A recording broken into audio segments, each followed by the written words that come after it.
বিসমিল্লাহির রহমানির রহিম। আজকে 11ই নভেম্বর 2025। আমাদের বাংলাদেশ বার কাউন্সিল যে ভাইবা পরীক্ষার্থীদের যে আমরা যে ব্যাচ শুরু করতে যাচ্ছি, আমরা শুরু তো করেছি সেটার আজকে ক্লাস 12তম ক্লাস।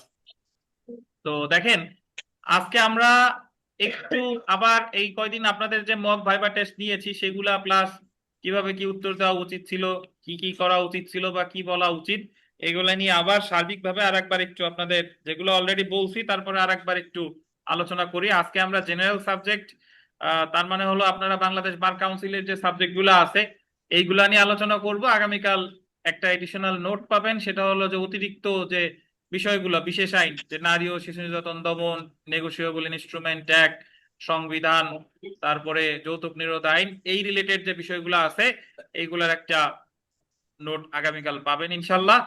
তো প্রথমেই সর্বপ্রথম যে জিনিসগুলো মাথায় রাখবেন, এই কয়দিন মক ভাইবা টেস্ট নিয়ে যে যেটার অভিজ্ঞতা আমি মানে অভিজ্ঞতা অর্জন করলাম সেটা হলো যে অধিকাংশই আপনারা যে জিনিসটা মাথায় রাখবেন যে প্রথমে যখন ঢুকবেন আসতে পারি স্যার বলেই ঢুকেন, এরপরে ঢোকার সাথে সাথে ওনাদের কাছে যাওয়ার পরেই সালামটা দিবেন। এমন না যে উনি চোখ মানে সালাম, এমন না যে একটু পরে দিবেন বসার পর দিবেন, বিষয়টা কিন্তু তা না। ঢুকেই সালাম দিবেন আসসালামু আলাইকুম, বা যে যে ধর্মের অনুসারী সেই ধর্ম অনুসারে সালাম দিয়েন। এরপরে না, হাত উঁচু করার দরকার নাই। হাত উঁচু করার নিয়ম কে বানাইছে? ইসলামে হাত উঁচু করার বিধান আছে? নাই। আসসালামু আলাইকুম। এবং বসতে বললে বসবেন, না এলে বসবেন না। এবং ওখানে দাঁড়াই থাকলে দুই পায়ে ভর দিয়ে দাঁড়াবেন। আমরা সাধারণত কিছুক্ষণ দাঁড়াইলে এক পায়ে বেশি ভর দেই আর এক পায়ে আহ, দেই না, এরকম যেন না হয়।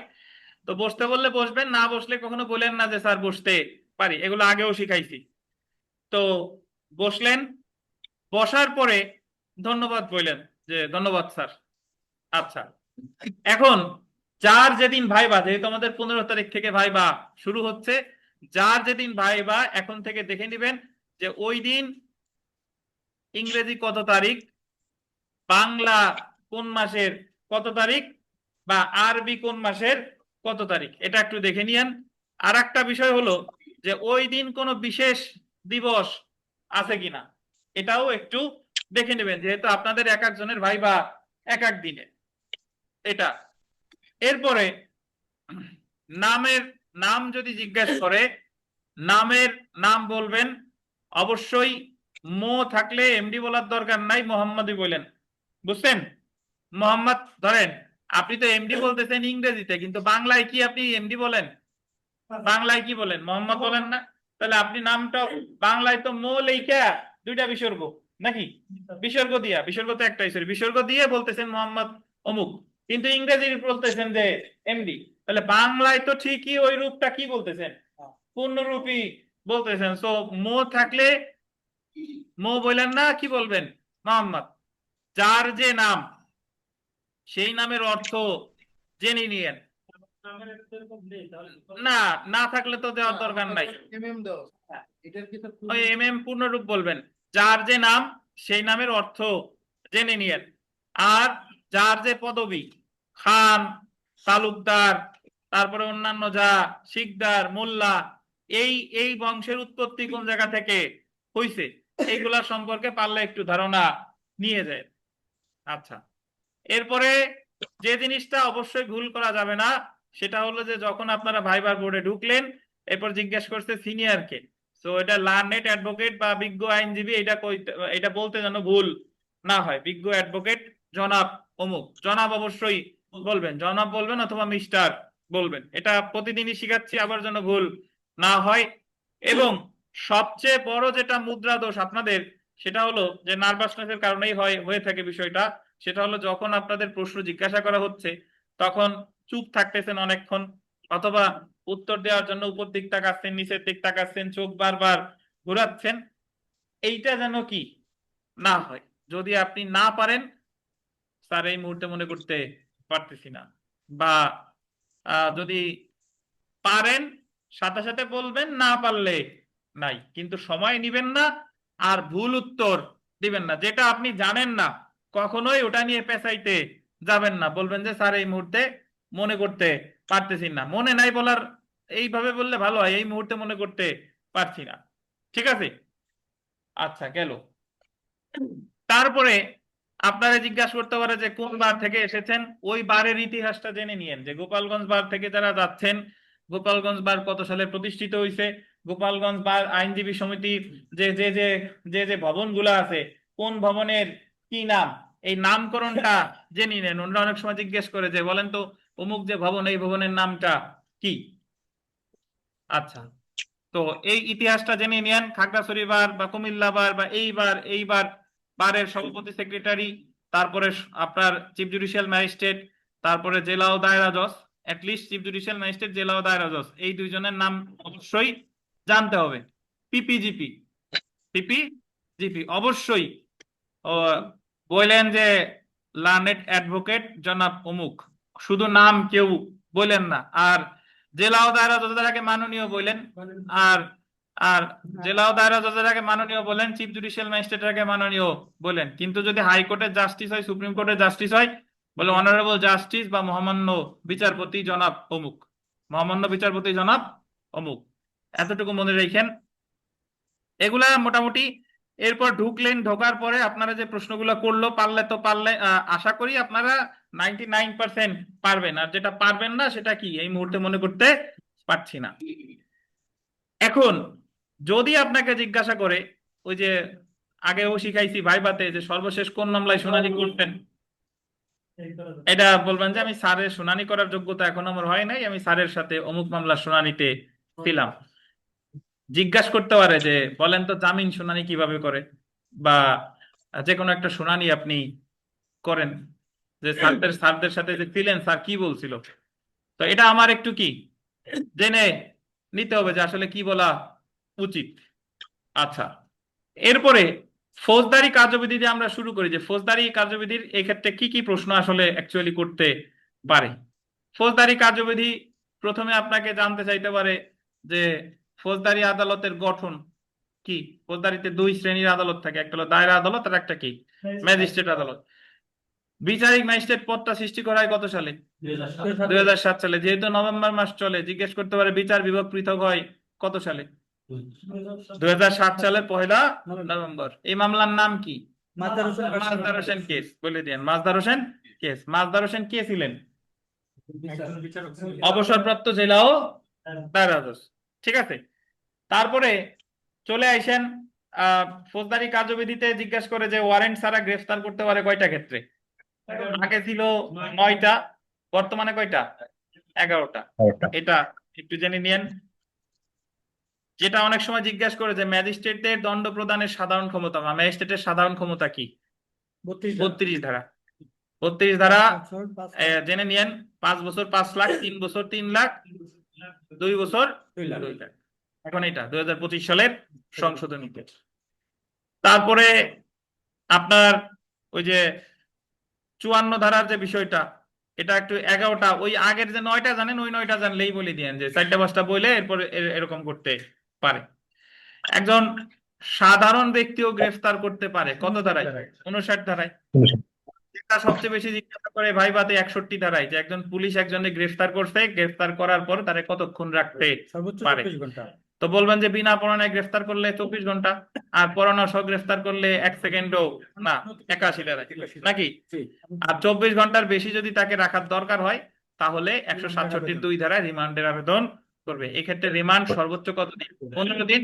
বর্তমানে 2025 সালের সংশোধনীতে আরো একটা হেফাজতের বিধান করতে, সেটা হলো জুডিশিয়াল কাস্টডি। একটা হলো পুলিশ কাস্টডি, আর একটা কি জুডিশিয়াল কাস্টডি। জুডিশিয়াল কাস্টডিতে কতদিন রাখবে কোনো নির্দিষ্ট সময়সীমা নেই। বুঝছেন? আর 61 তো জানলেন, 61 মনে রাখবেন ভালোভাবে। আর হুলিয়া প্রক্লেমেশন জিজ্ঞেস করতে পারে, প্রক্লেমেশন কি? হুলিয়া, যে ক্ষেত্রে কোনো ব্যক্তির প্রতি ওয়ারেন্ট ইস্যু হয়েছে, সে গ্রেফতার হয় নাই বা আত্মসমর্পণ করে নাই, গ্রেফতারও করা যায় নাই, তখন তার প্রতি কি জারি করে? হুলিয়া জারি করে, প্রক্লেমেশন, লিখিত হুলিয়া। কত ধারায়? 87 ধারায়। হুলিয়ার সাথে সাথে বা হুলিয়ার পরেও প্রয়োগ করতে পারে কত ধারায়?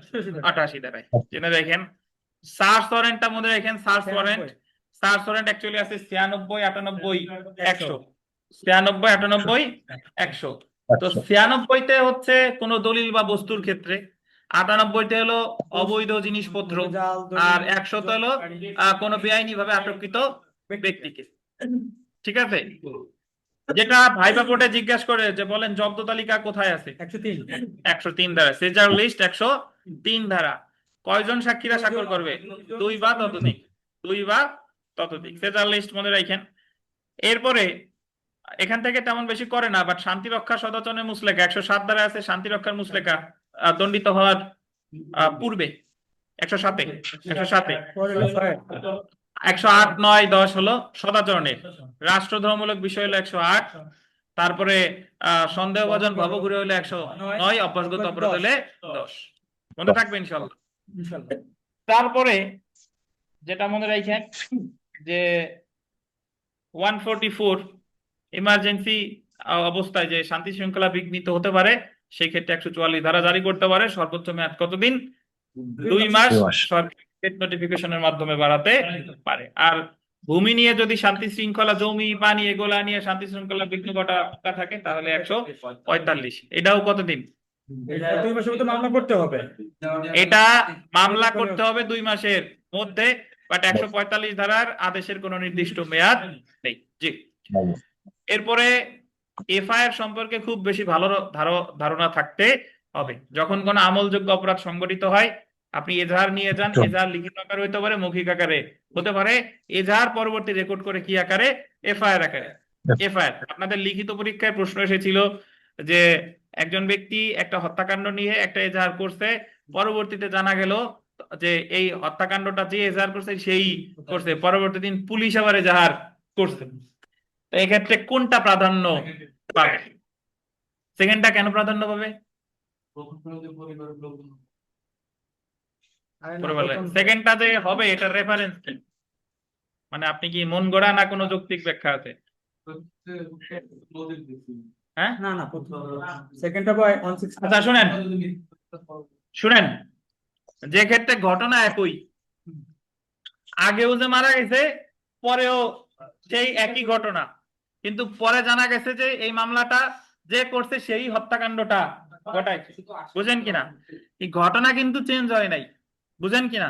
আসামি চেঞ্জ হয়েছে। তাহলে এই জায়গায় এজাহার প্রথম যেটা করছে সেটাই এফআইআর হিসেবে গণ্য হবে, আর পরবর্তীতে যেটা হইবে সেটা কি? 161 161 ধারার বক্তব্য হিসেবে গণ্য হবে। এখন যদি বলেন যে স্যার এটাই উচ্চ আদালতের রেফারেন্স, একই ঘটনা দিয়ে যদি একাধিক এফআইআর হয় তাহলে প্রাধান্য পাবে কোনটা? যেটা সর্বপ্রথম দায়ের করা হয়েছে। বাট যদি ঘটনা ভিন্ন হতো, জানছে যে ঘটনা আরেকটা ঘটছে, ঘটনা আরেকটা কেস। ঘটনা তো ওই ক্ষেত্রেই তো মারা গেছে, সেটা না মারাই, ঘটনা আরেকটা ঘটলে তাহলে দ্বিতীয়টা এফআইআর হিসেবে গণ্য হতো। বুঝতে পারছেন? কিন্তু মূল যে ব্যাপারটা, মূল ব্যাপারটা তো এই জায়গা কি আছে। তো এই হচ্ছে কথা। এরপরে জিজ্ঞেস করছে যে আপনারে জিআর মামলা তো বুঝেন, প্রথমে এজাহার, এজাহার বিপি 27 নং লিপিবদ্ধ হইলে হলো এফআইআর, এফআইআর রে বলে পুলিশ স্টেশন কেস। এফআইআরটা যখন পুলিশ স্টেশন কেসটা কোর্টে গিয়ে ম্যাজিস্ট্রেটের ওখানে গিয়ে যে জিআরও জেনারেল রেজিস্ট্রিতে অন্তর্ভুক্ত হয়, তখন সেটা হয়ে যায় কি?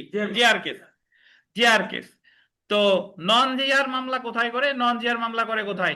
ফৌজদারি কার্যবিধির 155 ধারায় নন জিআর, বা এটাকে আর একটা নাম হচ্ছে নন এফআইআর। তো এই ক্ষেত্রে তদন্ত করতে অবশ্যই কি লাগে? ম্যাজিস্ট্রেটের অনুমতি লাগে। ম্যাজিস্ট্রেটের অনুমতি লাগে। 100 কততে?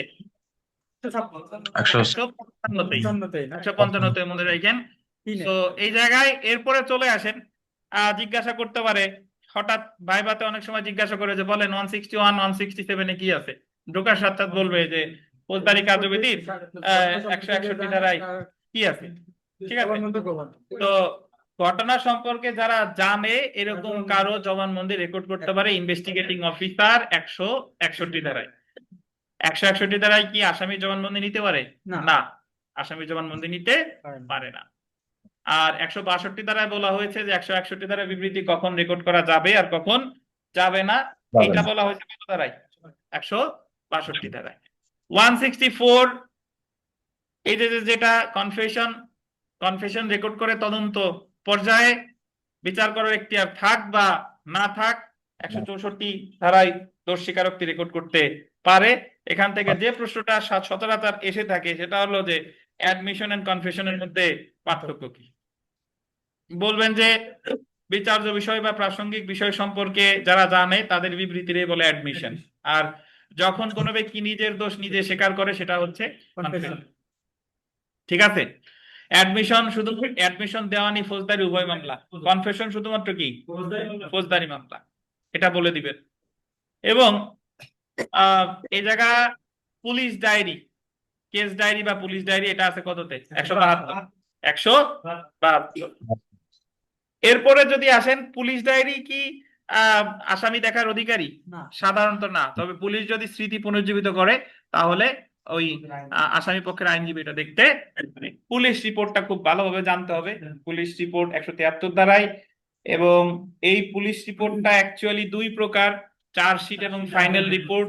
অনেকে আপনারা অতি আবেগে বা আপনাদের আমি যে কেস ডায়েরিতে দিছি ওই জায়গায় একটা বিষয় আছে চূড়ান্ত রিপোর্ট সত্য, মানে FRT, final report true, final report true. তো অ্যাকচুয়ালি ফাইনাল রিপোর্টে পুলিশ রেগুলেশন অফ বেঙ্গল 1943-এর বিধান অনুসারে ফাইনাল রিপোর্টে 5 ভাগে ভাগ করা যায়। তো এই 5 ভাগের ভাগে আমরা যাব না। যদি কেউ বলে ফেলেন চূড়ান্ত রিপোর্ট সত্য বা এফআরটি কি, এফআরটি মানে হলো স্যার অপরাধ যে ঘটনা নিয়ে মামলা করছে ঘটনা ঘটছে, কিন্তু যাদের আসামি করছে তারা ঘটায়নি, এইটা হলো এফআরটি, বুঝছেন? আর এফআরএফ যদি হইতো ঘটনাও ঘটে নাই আর যাদের আসামি দিতে তারাও করে নাই, ফাইনাল রিপোর্ট ফলস। আর একটা আছে ফাইনাল রিপোর্ট নন কগ, মানে Cognizable। মামলা করছে কগনিজেবল বাট অ্যাকচুয়ালি ঘটছে নন কগনিজেবল। আর একটা আছে final report mistake of fact, ঘটনা বলছে একটা বাট অ্যাকচুয়ালি ঘটনা ঘটছে আর একটা। ঘটনা বলছে যে অমুক রে জোর করে নিয়ে গেছে, কিন্তু জানা গেল যে জোর করে নেই সে অমুকের সাথে ইচ্ছা করেই গেছে, এটা হলো final report mistake of fact. আর final report mistake of law, মামলা করার কথা এক ধারায় করছেন আরেক ধারায়, এটা হলো মিস্টেক অফ ল। এই হলো আপনার 5 প্রকার ফাইনাল রিপোর্ট। তো আপনি চালাবেন ফাইনাল রিপোর্ট দিয়ে, ভুল ক্রমে এফআরটি বলার দরকার তাই, যদি জিজ্ঞাসা করে তাহলে যাতে বলতে পারেন, এজন্যই আর কি। 2025 সালের সংশোধনীতে 173 ক ধারা যুক্ত করছে, যে জায়গা বলছে অন্তর্বর্তীকালীন পুলিশ প্রতিবেদন। অন্তর্বর্তীকালীন পুলিশ প্রতিবেদন মানে এই জায়গায় আপনারে অব্যাহতি দিতে পারে, তা আপাত অন্তর্বর্তীকালীন ভাবে তারে অব্যাহতি দিতে পারে। নির্দেশ দিবে কে? পুলিশ কমিশনার অথবা এসপি সাহেব, পুলিশ কমিশনার অথবা এসপি সাহেব, বুঝতে পারছেন? হ্যাঁ, অন্তর্বর্তীকালীন পুলিশ প্রতিবেদন যেখানে অন্তর্বর্তীকালীন অব্যাহতি দিতে পারে। তো পরবর্তীতে কি তারে আবার ওই চার্জশিটে ঢুকাইতে পারে? যদি বলে সাপ্লিমেন্টারি চার্জশিট কয়বার দিতে পারে? মন যত কয়বার তাই সেই কয়বার দিতে পারে। গ্রহণ করবে কি করবে না কার ক্ষমতা? আদালতের ক্ষমতা। আচ্ছা, এখন এগুলাই ইনশাল্লাহ আসবে। যদি বলে ইউডি কেস, ইউডি কেস অপমৃত্যুর মামলা, আনন্যাচারাল ডেথ, অপমৃত্যুর মামলা তদন্ত করে পুলিশ 174 ধারায়। ওই যে যদি কেউ আত্মহত্যা করে, কোনো বস্তু বা প্রাণীর মাধ্যমে মারা গেছে, অথবা যদি কারো অস্বাভাবিক মৃত্যু হয়, সেক্ষেত্রে হয় লিখে অপমৃত্যুর মামলা। যদি আপনাকে বলে, পরীক্ষায় আপনাদের প্রশ্ন এসেছে যে অপমৃত্যুর মামলা কখন হত্যা মামলায় রূপ নেয়, অপমৃত্যুর মামলায় যদি জানা যায় যে প্রকৃতপক্ষে এটা অপমৃত্যুর মামলা না, হত্যাকাণ্ড তো কেউ ঘটাইছে, তখন পুলিশ বাদী হয়ে ওই জায়গা কি করবে? এফআইআর দায়ের করবে। সালমান শাহ হত্যা মামলা আগে ছিল কি মামলা?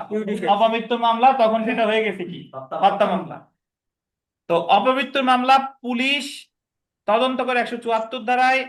সেম অপমৃত্যুর মামলার ক্ষেত্রে ম্যাজিস্ট্রেট ইনকোয়ারি করে 176 ধারায়, 176 ধারায়। তো মনে রাখেন যে ইনকোয়েস্ট রিপোর্ট 174-5, আর ইনকোয়েস্ট মানে কি? সুরতাল, INQUEST, ইনকোয়েস্ট। আর পোস্টমর্টেম রিপোর্ট 174-3, 174-3 কে করে? সিভিল সার্জন করে। ঠিক আছে, 174-5। জি, 176 ধারায় আছে কবর থেকে লাশ উত্তোলন, ডিসইন্টার ক্রপ কে করে? নির্বাহী ম্যাজিস্ট্রেট বা বিচারিক ম্যাজিস্ট্রেট, বুঝছেন? আচ্ছা, place of inquiry and trial বলে যাই, place of inquiry and trial, মামলা যে জায়গায়, ঘটনা যে জায়গায়, মামলা সে জায়গায় 177। ঘটনা যে অপরাধ যে জায়গায়, পরিণাম বা ফলাফল আর এক জায়গায়, দুই জায়গার যে কোনো এক জায়গায় 179, ঠিক আছে। আর অনিশ্চিত হলে 182, অনিশ্চিত হলে 182। এর মধ্যে মনে রাখবেন যে যদি বলে অতিরাষ্ট্রিক প্রয়োগ কি, জিজ্ঞেস করে অতিরাষ্ট্রিক প্রয়োগ কি, রাষ্ট্রের বাইরে প্রয়োগ, এটা সিআরপিসির আছে 188, আর দণ্ডবিধির আছে কত, 4 ধারা। অতিরাষ্ট্রিক প্রয়োগ মানে রাষ্ট্রের বাইরে। আচ্ছা, আমলে নেওয়ার প্রশ্ন জিজ্ঞেস করতে পারে যে আমলে নেয় কত ধারায়, মনে রাখবেন ম্যাজিস্ট্রেট আমলে নেয় 190, আর দায়রা আদালত আমলে নেয় 193। বাট দায়রা আদালত as a court of original jurisdiction তিনি আমলে নিতে পারেন না। আর দেওয়ানি মামলা আমলে নেয় দেওয়ানি কার্যবিধির 9 ধারায়। কত ধারায়? দেওয়ানি কার্যবিধির 9 ধারায়। যদি বলে সোর্স অফ নেচার বা দেওয়ানি প্রকৃতির মামলা কাকে বলে, সম্পত্তির অধিকার পদের অধিকার, সম্পত্তির অধিকার পদের অধিকার। তো দেওয়ানি মামলা আমলে নাই কত ধারায়? 9 ধারায়। এরপরে যেটা মনে রাখবেন সেটা হলো যে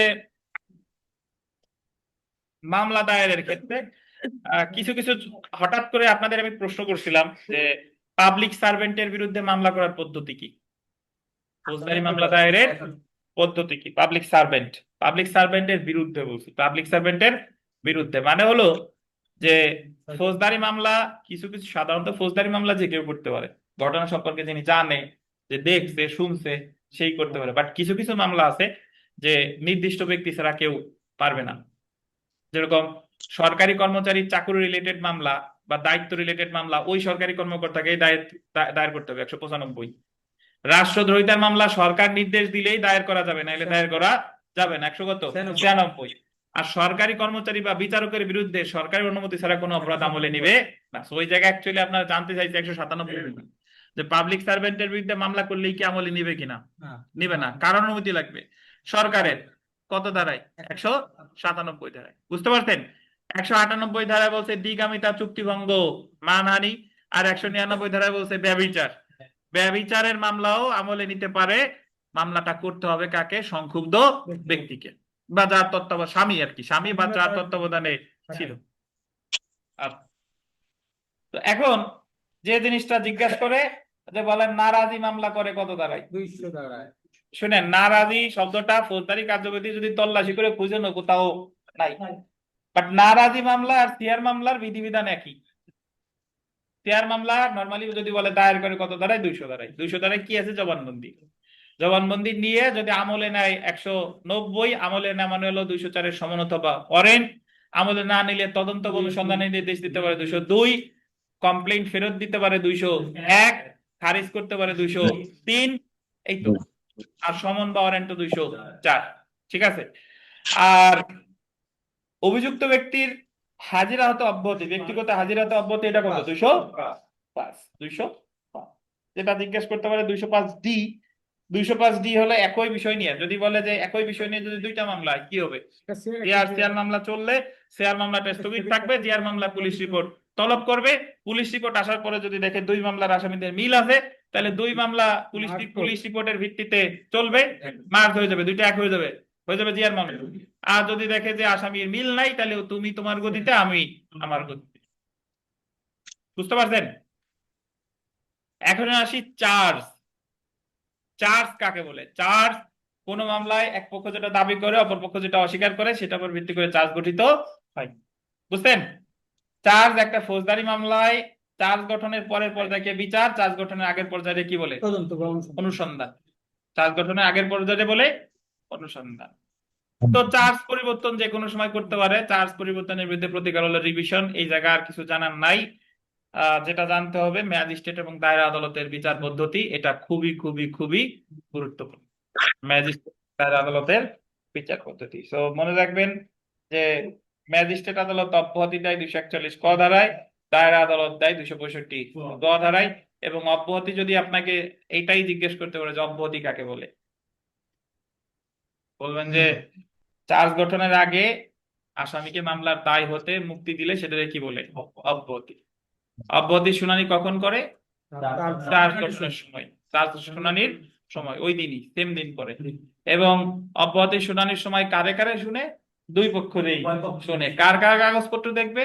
বাদী পক্ষের কাগজপত্র দেখবে। কার কার কাগজপত্র দেখবে না? আসামের কাগজপত্র, নতুন কোন কাগজপত্র দেখবে না। নজরুল ইসলাম বনাম রাষ্ট্র মামলায় বলা হয়েছে। অব্যাহতির বিরুদ্ধে প্রতিকার কি? রিভিশন। রিভিশন। অব্যাহতির বিরুদ্ধে প্রতিকার হলো রিভিশন। তো এরপরে মনে রাখেন চার্জ গঠন করে টরে ওই জায়গা মোটামুটি মনে রাখবেন। যেটা মনে রাখতে হবে গিলটি প্লিট, যে দোষ স্বীকারের ভিত্তিতে দণ্ড ইচ্ছা করলে দিতেও পারে নাও পারে, এটা হচ্ছে কি বিবেচনামূলক। আর গিলটি প্লিট করলে আপিল করা যায় না, 412 ধারা, বাট আপিল করা যায় যদি কখন? দণ্ডের অপর যদি বৈধতা লিগালিটি ওর এক্সটেন্ট, বৈধতা মানে থাকে। এটা কি ঠিকঠাক আছে কিনা বা বৈধ আছে কিনা, সেই ক্ষেত্রে আবার দেওয়া যায়। তারপর প্রশ্ন। বুঝতে পারছেন? জি। 412 ধারায় বলছে, 412। এরপরে যেটা মনে রাখবেন সেটা হলো যে আহ নালিশকারী অনুপস্থিতির কারণে 247 ধারায় আপনার কি হবে? খালাস হবে। খালাস হবে। এখন এইটা 2025 সালের সংশোধনীতে আগে যে মামলায় সমন ইস্যু হয়েছে সেই মামলায় খালাস পেত, হুম। এখন যে কোনো মামলায় এটা ভালো মানে অনুপস্থিত থাকলেই কি খালাস। খালাস। সিআর জিআর সব না, সিআর নালিশকারী মানেই মনে রাখবেন সিআর, নালিশকারী কমপ্লেইনেন্ট মানেই সিআর। প্রত্যাহার, সিআর মামলা প্রত্যাহার 248, জিআর মামলা প্রত্যাহার 494 94। 248 এ প্রত্যাহার চার্জের আগে করুক বা পরে করুক খালাস, আর 94 তে চার্জ গঠনের আগে করলে পরে পরে করলে খালাস। 249 মনে রাখেন মামলার কার্যক্রম কি করা? স্থগিত করা, মানে বন্ধ করা, স্টপ করা। কোন ক্ষেত্রে জানেন? যদি অনুপস্থিত থাকে স্বাস্থ্যপক্ষ অনুপস্থিত থাকলে সেক্ষেত্রে মুক্তি দিতে পারে। দীর্ঘদিন যাবত রাষ্ট্রপক্ষ যদি সাক্ষী হাজির করতে ব্যর্থ হয় স্যার, এক্স্যাক্টলি, দীর্ঘদিন যাবত সাক্ষী হাজির করতে ব্যর্থ হয়। তো এটা কি দায়রা আদালতের ক্ষেত্রে প্রযোজ্য? জিজ্ঞেস করবে। দায়রা আদালতের ক্ষেত্রে প্রযোজ্য? স্যার ম্যাজিস্ট্রেট আদালত স্যার, না ম্যাজিস্ট্রেট স্যার আদালত, ম্যাজিস্ট্রেট। দায়রা আদালত যদি কোনো অর্ডার দেয় কি হবে এই ধারায়? এই দাঁড়ায় তাহলে এটা বাতিল বলে কোন দায়রা আদালত অর্ডার দিলে বাতিল করবে কে? হাইকোর্ট বিভাগ স্যার। আন্দাজে হাইকোর্ট বিভাগ তাহলে চালু করে দিবে। স্যার এটা ওই যে 529 বা 30 ধারায় পড়বে স্যার, কার্যধারা বাতিল হবে স্যার। হাইকোর্ট কেন বাতিল করবে সেই ব্যাখ্যা দেন। আমাদের যে কষ্টের আবেদন করবো হাইকোর্ট কি কস কুশাম না এই কস বলতেছেন, রিভিশনে যাবেন। রিভিশন আইনগত ভুল করলে কি করে? রিভিশন করে। দায়রা জজ আইনগত ভুল ত্রুটি করে, দায়রা আদালত, দায়রা জজ, অতিরিক্ত দায়রা জজ, যুগ্ম দায়রা জজ আইনগত ভুল ত্রুটি করলে কি করতে হবে? রিভিশন করতে হবে। আপনাদের লিখিততে প্রশ্ন পড়াইছি, আসছিল যে দায়রা আদালত একটা মামলা 249 ধারায় আসামির মুক্তি দিছে, তাহলে এর বিরুদ্ধে সংক্ষুব্ধ পক্ষের প্রতিকার কি? কি প্রতিকার? 250 ওনার দেওয়ার ক্ষমতা আছে? নাই, কি করবে? রিভিশন করবে, হাইকোর্ট বিভাগে রিভিশন করবে। আচ্ছা, তো যে মুক্তি, রিলিজ, নট খালাস। খালাস এটা খালাসও না, এটা অব্যাহতিও না। বুঝতে পারছেন?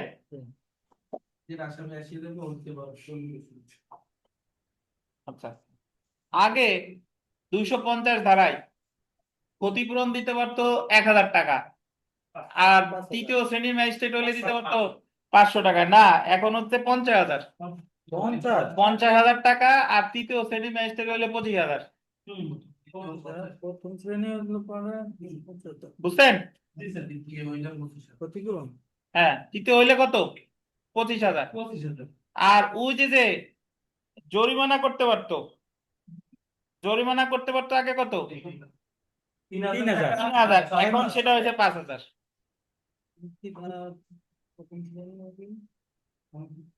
তো আপনি মিথ্যা তুচ্ছ মামলা জাস্ট মনে রাখেন 50 আর 25, 50 আর 25। আর একটা চেঞ্জ আসছে, সেটা হলো আগে মিথ্যা তুচ্ছ মামলার শাস্তি আদালতের বিবেচনাধীন ছিল, দিতেও পারে নাও পারে, আর 2025 সালের পরে থেকে এটা দিতে হচ্ছে কি বাধ্য, এটা অনুসরণ করতে বাধ্য।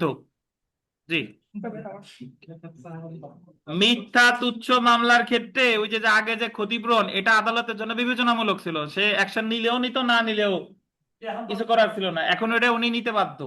যদি আদালতের মনে হয় এটা মিথ্যা মামলা, তাহলে অবশ্যই বাদীর বিরুদ্ধে অ্যাকশন নিবে। আর 250 ধারাটা সকল মামলার ক্ষেত্রে প্রযোজ্য, জিআর, সিআর, নন জিআর সকল মামলা। বুঝছেন? সামারি চাইলে সর্বোচ্চ কি সাজা দেওয়া যায়? 2 বছর পর্যন্ত 2 বছর। আপিল ছিল 200 টাকা, এখন আচ্ছা, এখন আপিলের ওই জায়গায় গিয়ে আলোচনা করি। তার আগে চলে আসেন যে যদি বলে যে রাজসাক্ষীর বিচার পদ্ধতি কত ধারা আছে? 337 থেকে 339 ক। টেন্ডার অফ পার্ডন মানে জানেন? জি, ক্ষমা প্রদর্শন। টেন্ডার অফ পার্ডন মানে কি? ক্ষমা প্রদর্শন। রাজসাক্ষীর ইংরেজি কি? অ্যাপ্রুভার। অ্যাপ্রুভার। তারপরে 339B ট্রায়াল ইন অ্যাবসেন্সিয়া, আসামির অনুপস্থিতিতে বিচার। আগে হুলিয়া ক্রোক করার পরে 339-এর বিতে আসা লাগতো, এখন হুলিয়া ক্রোক সরাসরি আসতে পারবে। আর জাতীয় পত্রিকায় বিজ্ঞপ্তি দিবে কয়টা? একটা। বুঝছেন? মামলা নিষ্পত্তির সময় 339C, ম্যাজিস্ট্রেট হলে 180, দায়রা আদালত হলে কত? 360। জিজ্ঞাসা করে সময়ের আবেদন করবে কত ধারায়?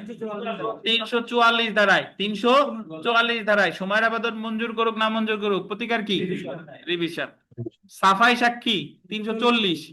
আর power to examine the accused, আসামিরে পরীক্ষা করা 342। রাষ্ট্রপক্ষের সাক্ষ্য গ্রহণের পরে বা বাদী পক্ষের সাক্ষ্য গ্রহণের পরে 342। বুঝতে পেরেছেন? এরপরে ফাঁসিতে ঝুলাইয়া মৃত্যুদণ্ড কার্যকর করবে 368 ধারা। মৃত্যুদণ্ড কার্যকর করা 381, আর ফাঁসিতে ঝুলাইয়া কার্যকর করবে 368। 368। ডেথ রেফারেন্স পাঠানো হাইকোর্টে 374, আর ডেথ রেফারেন্স অনুমোদন করবে 376। বুঝছেন? হাইকোর্ট মৃত্যুদণ্ড স্থগিত করবে, করতে পারে না, কি করে? করবে। মৃত্যুদণ্ড স্থগিত করবে কত ধারায়? 382। আর যাবজ্জীবন কারাদণ্ডে রূপান্তরিত করতেও পারে, নাও পারে। এটা হচ্ছে কি? বিবেচনা মূলক। বুঝতে পেরেছেন? আচ্ছা, এটা বলে রাখেন। 403 ধারা double jeopardy. Double jeopardy Tanvir Alam Khan কোন কোন আইনে আছে? সিআরপিসি বলার দরকার নাই, একটু লোক সংবরণ করেন। ফৌজদারি কার্যবিধিতে আবার কেউ ফৌকা বলেন না, ফৌজদারি কার্যবিধি 403 ধারায়। কি কি? দেওয়ানি কার্যবিধিতে আছে 11 ধারা, সাক্ষ্য আইনে আছে, সুনির্দিষ্ট প্রতিকার আইনে আছে 29 ধারা। আচ্ছা, আমরা বেসিক দুইটা বলেন, এত যাওয়া লাগবে না, দুইটা উত্তর দেবেন। দেওয়ানির আছে 11 ধারায়, ফৌজদারি কার্যবিধি 403 ধারায়। শেষ। ঠিক আছে? সংবিধানও যাওয়ার দরকার নাই, তখন আবার সংবিধানে যাবে না ওনরা। ওনরা তো আবার হাইকোর্টের বিচারপতি, তো সংবিধান বিশেষজ্ঞ, পরে ওই জায়গা যাবে না, ওই জায়গা যাওয়ার দরকার আমাদের নাই। আচ্ছা, এরপরে দেখেন। আচ্ছা, আর একটা কথা বলি, আপনারা হয়তোবা এই যে বোর্ড নাম্বার দেখে যে আমি 1 number board, 2 number board, 3 number board তদবির করবেন, যেমন বোর্ডে এই বিচারপতিরা আছে, যেদিন যাবেন দেখবেন কি ঘুরাই দিছে। বুঝছেন? হইতে পারে না, রেগুলার ঘুরাই দিবে। হ্যাঁ, এটা রেগুলার ঘুরাই দিবে, হইতে পারে না। বোর্ড এখানে 10 নম্বর ছিল, ওই 10 নম্বর অন্য জায়গায় 10 নম্বর দিয়ে দেবে এরকম। হ্যাঁ, বোর্ডের ধরেন এই বোর্ডের বিচারপতিরা ছিল 1 নম্বর বোর্ডের অমুক অমুক অমুক, দ্বিতীয় দিন 1 নম্বর বোর্ডে অমুক অমুক অমুক। এই হলো কথা। কোন কি লেখা আছে বিচারপতি কারা? তাও তো লেখা। বলেন কেমনে বলবে? 10টা।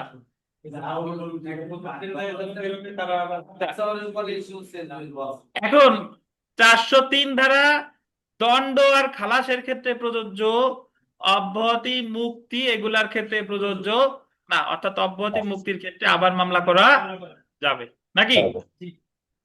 আচ্ছা, এখন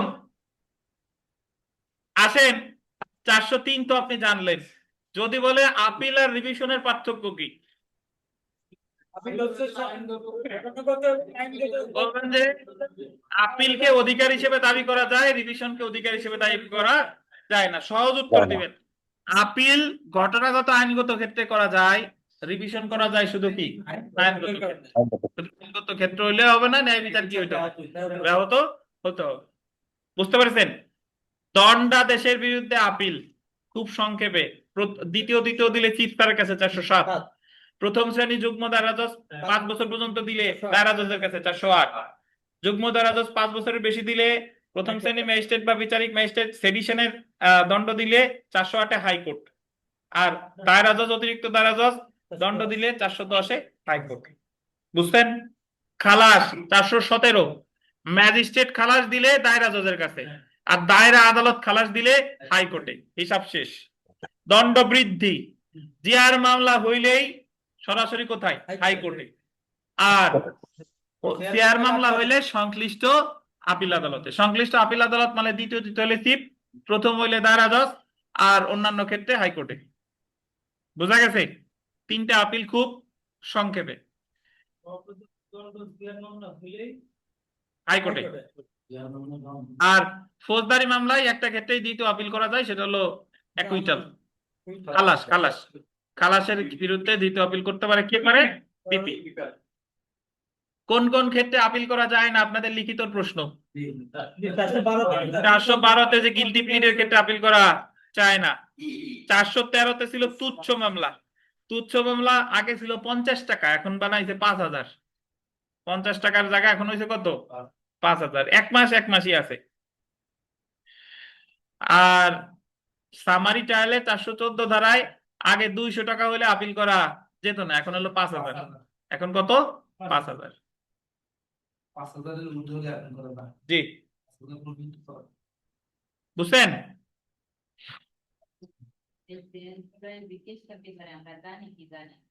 এই তো শিখাই দিচ্ছে, এই পড়বেন।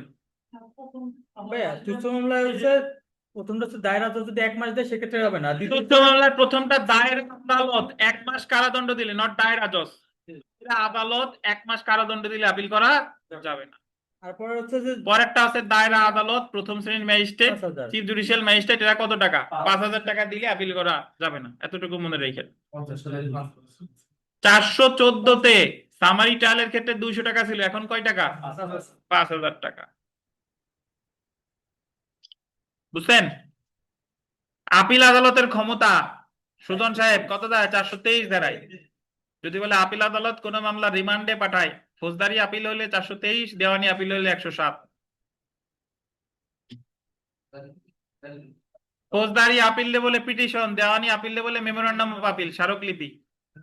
জেল আপিল কত ধারায় আছে জিজ্ঞেস করে? 419 ধারায়। জেল আপিল মনে রেখেন, জেল আপিল কত ধারায় আছে? 419। 19 না 20 বলেন? 420। 20। জি, না তো। এই তো 420। জি। আর 419 হলো পিটিশন আকারে আপিল দরখাস্ত করতে হবে। 420-এ হচ্ছে আপনার জেল আপিল। 421-এ আছে সামারি ডিসমিসাল, সরাসরি পিটিশন খারিজ। 422-এ হচ্ছে নোটিশ, আর 423-এ হচ্ছে আপিল আদালতের ক্ষমতা। আপিল চলাকালে জামিন 426 ধারায়। রিভিশনে আসেন, রিভিশন দায়রা জজের রিভিশন 439 ক, আর হাইকোর্টের রিভিশন 439। বুঝছেন? রিভিশন আদালত জামিন দেয় কত ধারায়? 435। 435। এতটুকু মনে রাখলেই হবে ইনশাল্লাহ। 2বার রিভিশন করা যায় ফৌজদারিতে? 2বার রিভিশন করা যায়? 3বার করা যায় নাকি? না, 2বারই করা যায়। চলে আসি আমরা, জাস্ট একটা টার্ম মনে রাখেন, রিট অফ হ্যাবিয়াস কর্পাস 491। 491। শুধু হাইকোর্টেই করা যায় বন্দি হাজির রিট, যে ক্ষেত্রে কাউরে বেআইনি ভাবে আটক রাখছে। যদি আপনারে বলে যে বলেন 491-এর সাথে 102-এর পার্থক্য কি? 491-তেও তো হ্যাবিয়াস কর্পাস আছে, 102-এও হ্যাবিয়াস কর্পাস আছে, এটার পার্থক্য কি জানেন? সংবিধানের 102। হ্যাঁ, আর এটা হচ্ছে বেসিক পার্থক্য। বেসিক পার্থক্য হলো 102-এ যে হ্যাবিয়াস কর্পাস, এটা আবেদন করতে হয়, আর 491-তে স্বপ্রণোদিতও দিতে পারে, আবেদনের ভিত্তিতেও দিতে পারে। এইটুকুই।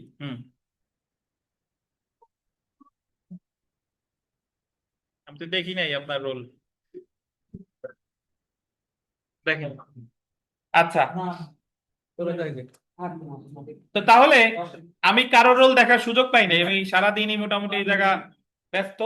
দেখেন, তো তাহলে মনে রাখবেন যে হ্যাবিয়াস কর্পাস সংবিধানে আছে, ফৌজদারি কার্যবিধিতে আছে, জিজ্ঞাসা করতেই পারে, জিজ্ঞাসা করবে না, তারপরে আমরা প্রস্তুতি নিয়ে যাই যে 491 যে হ্যাবিয়াস কর্পাস, এটা স্বপ্রণোদিতেও দিতে পারে, পক্ষের আবেদনের ভিত্তিতেও দিতে পারে, বাট 102 অনুচ্ছেদের যে হ্যাবিয়াস কর্পাস, এটা অবশ্যই কি হতে হবে, আবেদনের ভিত্তিতে।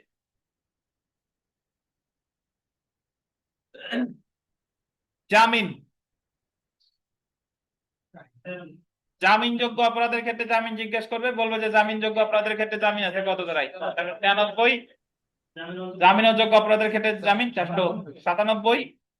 তিনটা ক্ষেত্র আছে কি কি? নারী যদি হয়, বৃদ্ধ হয়, আর যদি 16 বছরের কম হয়। তিনজন বিশেষ সুবিধা পেয়ে থাকে। আগাম জামিন আছে 498। অ্যাকচুয়ালি 498 তে আগাম জামিন না, 498 তে মোট তিনটা জিনিস আছে। Anticipatory bail, criminal miscellaneous case আছে, নাম জামিন না দেওয়া আর বেল বন্ডের টাকা হ্রাস। এই তিনটা জিনিসই আছে 498। এই যে নিম্ন আদালত জামিন দেয় না, প্রথম যে জামিনটা চাইবেন মামলা তদন্তকালীন সময় যে যারা গ্রেফতার করছে, জামিন চাইতে হবে কগনিজেন্স কোর্টে। কগনিজেন্স কোর্টে 497 ধারায়, কগনিজেন্স কোর্ট দেয় নাই দায়রা জজের কাছে 498 ধারায়, ক্রিমিনাল মিসেলেনিয়াস কেস। দায়রা জজ দেয় নাই হাইকোর্টে 498 ধারায়। যদি বলে যে কাউরে গ্রেফতার করতে সরাসরি হাইকোর্টে জামিন চাওয়া যাবে কিনা, আপনি তো বলবেন যাবে, যাবে, সরাসরি হাইকোর্টে যাবে, কে যাবে বলছে কে? এই তো, সরাসরি হাইকোর্টে কখনো জামিন, এই যে যখন বলবে তখন শুনবে যে কোর্টে আসলে এই জীবনে দেয় নাই। জামিন সরাসরি হাইকোর্টে চাওয়া, যদি আগাম জামিন হইতো তাহলে সরাসরি চাইতে পারতে। জি, এক্ষেত্রে জামিন আগে নিম্ন আদালত থেকে চেয়ে চেয়ে চেয়ে তারপরে ওই জায়গা যেতে হবে। জি জি, আপনি কোর্ট বিচারিক নজির হচ্ছে, কোর্ট প্র্যাকটিস হচ্ছে ওইটা হাইকোর্ট। তাহলে কিছু তো না আমি তো হাইকোর্ট তো না বলতে তারা পারেন সরকার তো আপনি তারা জন্য চাইতেই পারেন। আমি চাইছি না বলতে তো হাইকোর্টে গেছি ভাই যদি কয় আর কি করা হবে ভাই? কোনটার কথা বলবে বলেন? ওই আগাম জামিনের এই শুনেন, আগাম জামিনের কথা। আচ্ছা, বলবেন স্যার প্র্যাকটিসে আছে, হাইকোর্টে চাই। আর দায়রা জজের কাছে চাওয়ার বিধান আছে, প্র্যাকটিস নাই। এই তো কথা শেষ। বলবেন যে দায়রা জজ তারা তো ফেতরা, এমনি জামিনই দেয় না, আর দিতে যাবে না আগাম জামিন, এই কারণে ওই জায়গায় চাই না। এই কারণে চাই কোথায়? হাইকোর্টে। জি। আচ্ছা, কি হাসেন কে? সব দায়রা জজ জামিন দেয় ভাই? দেয় না। জামিন দিলে ভাবে যে উকিল সাহেবরা মানে হার্ট কিডনি সব নিয়ে গেছে, অনেক টাকার মালিক হয়ে গেছে। আচ্ছা দেখেন, আমি যদি খাবার বাবদ চাই তাহলে আপনি খাওয়া বাবদ কিন্তু লিখে যাবেন না, একা করে হ্যাঁ, মানে টাকা মনে হয় উনার টাকা নিয়ে যাচ্ছে। ঠিক আছে, তো বিষয়টা হচ্ছে যে অতি দরদি। জামিন সম্পর্কে জেনে নিয়েন যে কোন জামিন কার কাছে চাই। যদি ট্রায়াল কোর্ট মানে ট্রায়াল কোর্টের যদি আপনারে নিয়ে গেছে হাজির, গড় হাজিরা বুঝেন তো? গড় হাজিরা কারে বলে?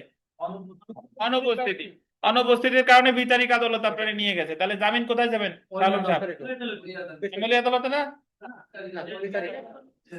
যে আদালতে আমার জামিন ক্যান্সেল হয়েছে সেই আদালতে আমার জামিন চাইতে হবে। তিনি যদি না দেয় তাহলে আবার সেই 498 দায়রা জজ আবার ওই জায়গা। বুঝছেন? আচ্ছা, একটু জেনে রাখেন, যেটা মনে রাখতে হবে সেটা হলো যে মামলা স্থানান্তরের আবেদন খুব সহজ। ম্যাজিস্ট্রেট হইলে মামলা স্থানান্তরের আবেদন চিফ স্যারের কাছে করতে হবে। 528, জি। মেট্রোপলিটন ম্যাজিস্ট্রেট হলে চিফ মেট্রোপলিটন ম্যাজিস্ট্রেটের কাছে। আর দায়রা আদালত হইলে কার কাছে? দায়রা জজের কাছে, 526 খ। 526 খ। আর হাইকোর্ট বিভাগের কাছে যদি ভিন্ন ডিস্ট্রিক্ট হয় তাহলে করতে হবে কার কাছে? হাইকোর্টে। মনে থাক বা না থাক, জাস্ট এমনি একটু বলে গেলাম, এতটুকু মনে থাকলেই হবে, না থাকলেও সমস্যা নাই। সাক্ষী রিকল কত ধারা? 540, 500, 231 দরকার নাই, 500 কত? 40। আর 540 কত 2025-এ সংশোধন করতে। এখন একজন ও যদি আসামি যদি একজন অনুপস্থিত না থাকে তবুও প্রতিপক্ষরে জেরা করা যাবে, নাকি সাক্ষীরে জেরা করা যাবে 540A। 540A। আর জেনে রাখেন যে জজ বা ম্যাজিস্ট্রেটের যদি ব্যক্তিগত স্বার্থ থাকে তাহলে তারা এই মামলা বিচার থেকে বিরত থাকবে। 556। 556। সর্বশেষ যেটা inherent power of the high court, বলবেন যে আইনে যেটার বিধান সুনির্দিষ্টভাবে নাই, সেই ক্ষেত্রে ন্যায় বিচারের স্বার্থে বিচারক যে ক্ষমতা প্রয়োগ করে তাকে বলে ইনহেরেন্ট পাওয়ার। ইনহেরেন্ট পাওয়ার আছে কততে? পারফেক্টলি ক ধারায়। বুঝছেন? তো এজন্য এ হলো সিআরপিসি, আমরা ভালোভাবে শেষ করলাম। এইটুক যদি মনে রাখেন ইনশাল্লাহ হবে। তো আসেন আমরা দণ্ডবিধির দিকে নজর দেই। দণ্ডবিধি, দণ্ডবিধি কত সালের? 1860 সালের। এটা খসড়া প্রণয়ন করছে কে? ওই যে মোহাম্মদ করা ভাষা, লর্ড ম্যাকুলে লর্ড ম্যাকুলে। লর্ড ম্যাকুলে। উনি বলছিল এফ রিলেটেড কথা। আচ্ছা, থমাস ব্যাবিংটন ম্যাকুলে, দরকার নাই, তারপরে বলতেছি লর্ড ম্যাকুলে। ওনার ওই মোট ধারা আছে কয়টা?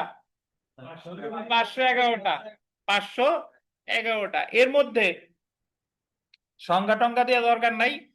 53 ধারাটা মনে রাখেন যে দণ্ড কয় প্রকার? 5 প্রকার। তানভীর আলম খান, 5 প্রকার কি কি? প্রকার হচ্ছে কারাদণ্ড, হ্যাঁ তারপরে যাবজ্জীবন কারাদণ্ড, হ্যাঁ আর তারপরে হচ্ছে মৃত্যুদণ্ড, আর জরিমানা, আর একটি হচ্ছে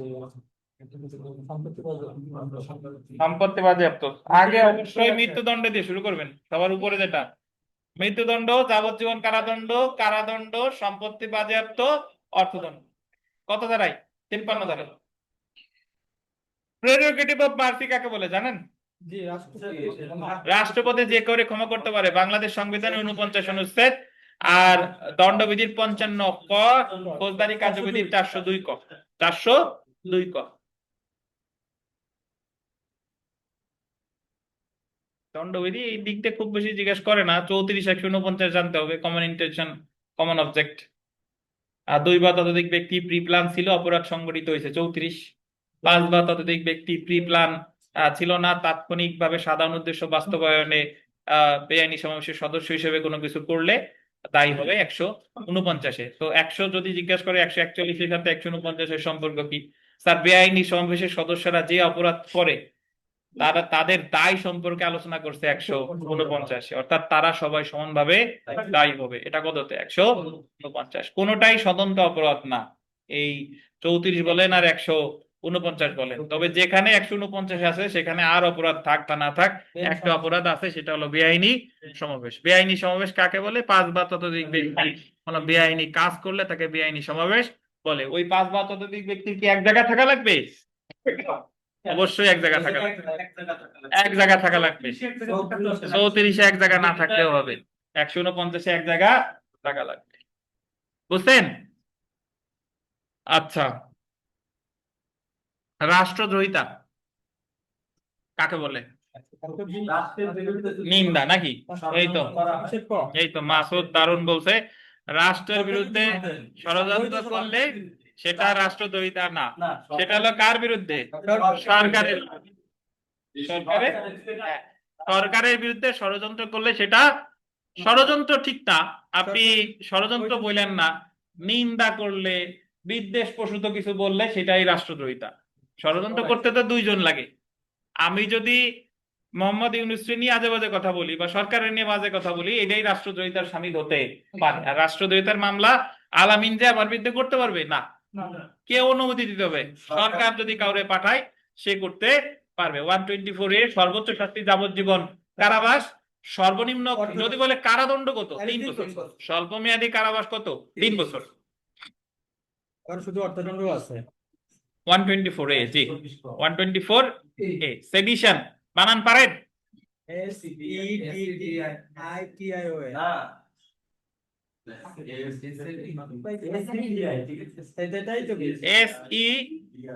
SEDITION, সেডিশন। জি। তো বেআইনি সমাবেশের সাজা আছে 143 ধারায়, মাত্র কতদিন? 6 মাস। 1000 না 500। আচ্ছা, 1000। চলে আসি আমরা দাঙ্গা, রায়ট। 146-এর সংজ্ঞা শাস্তি 147 আর 48। দাঙ্গা কারে বলে আনোয়ারুল হক সাহেব?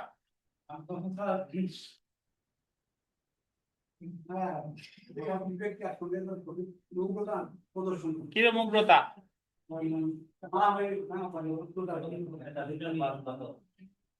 বেআইনি সমাবেশের ব্যাপক মানুষ উগ্রতা বা বল প্রয়োগ করে বলবেন যে আমরা এতজন পরীক্ষার্থী পরীক্ষা দিতে আসছি, এটা শুধু সমাবেশ।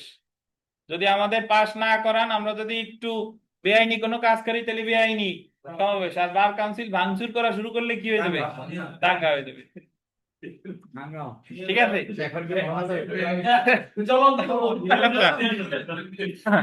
তো যেটা মনে রাখবেন, এরপরে 193 মিথ্যা সাক্ষ্য দান। সরাসরি ভাইবা জিজ্ঞেস করে 193 ধারায় কি আছে এবং জিজ্ঞাসা করে 193 194 মধ্যে পার্থক্য কি। মৃত্যুদণ্ডযোগ্য অপরাধে মিথ্যা সাক্ষ্য দিলে 194 সাজা পাবেন, মৃত্যুদণ্ড, যাবজ্জীবন কারাদণ্ড, আর কার্যকর হইলে মৃত্যুদণ্ড। ঠিক আছে? আচ্ছা,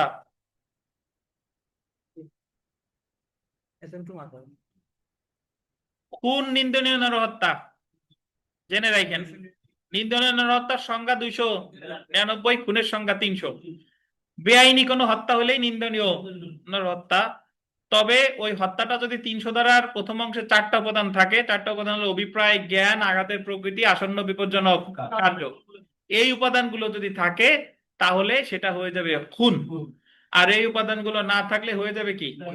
নিন্দনীয় নরহত্যা। তো এর মধ্যে ওই যে 5টা ব্যতিক্রম আছে, গেভ এন্ড সাডেন প্রভোকেশন, তারপরে আত্মরক্ষার অধিকার অতিক্রম করে সরল বিশ্বাসে মারলে, সরকারি কর্মকর্তা সরল বিশ্বাসে তার যদি কাউকে হত্যা করে, তারপরে আপনার সাডেন ফাইট, এন্ড সবশেষে হলো সম্মতি সহ মৃত্যু। এই 5টার ক্ষেত্রে আবার সেটা খুন হবে না, সেটা হবে কি? নিন্দনীয় নরহত্যা। তো নিন্দনীয় নরহত্যার সাজা আছে 304 ধারায়, আর খুনের সাজা আছে 302 ধারায়। একমাত্র সাজা মৃত্যুদণ্ড কত ধারায়? 303। এরপরে যেটা মনে রাখেন, 309 থেকে প্রশ্ন করে। এই ধরনের প্রশ্ন করে যে ধরেন কোন অপরাধ করলে সাজা নাই, বাট যদি চেষ্টা করে ব্যর্থ হয় তাহলে সাজা। আত্মহত্যার প্রচেষ্টা 309 কতদিন? 1 বছর বিনাশ। 1 বছর বিনাশ্রম। আচ্ছা বলেন তো, পেটের মধ্যে মানে যে ইয়ে আছে, কি বলে ওটারে, শিশু যারা থাকে পেটের ভিতরে আছে, ভ্রূণ, এটা হত্যা কি নিন্দনীয় হত্যা হবে কিনা? যদি যদি বের হয়ে যায় সেক্ষেত্রে হবে। কোন অংশ প্রসূত হলে, বাচ্চার কোন অংশ প্রসূত হলে নিন্দনীয় হত্যা হবে, নাইলে সেটা হবে কজিং মিসক্যারিজ। ঠিক আছে? আঘাত 319। বাদন সাহেব, গুরুতর আঘাত কত? কয় প্রকার? কি কি?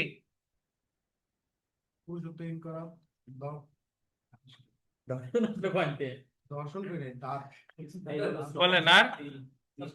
দাঁত ভাঙা ভাঙ্গা আর দন্ত